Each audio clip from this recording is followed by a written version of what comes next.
चला मित्रांनो, आता आपल्याला पाहायचं आहे की डबल संख्यांचा घन कसा करतात।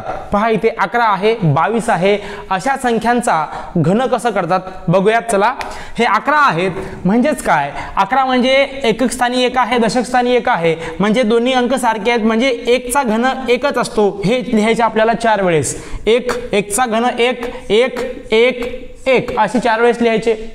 पुन्हा ह्या मधल्या दोन संख्या आहेत, यांची दुप्पट करायची, 1 ची दुप्पट 2, ह्या 1 ची दुप्पट 2, आणि पुन्हा या सर्वांची बेरीज करायची। बघा 1 ला 1 येईल, कारण इथे 0 आपण लिहू शकतो, इथे 0 लिहू शकतो। 1 आणि 0 म्हणजे 1, 2 आणि 1 3, 2 आणि 1 3, आणि 1 आणि 0 1 म्हणजे 1331 हे 11चा घन आहे। पुन्हा बघूयात 22 चा घन काय असेल। 2 चा घन 8 8 8 8 4 वेळेस लिहा।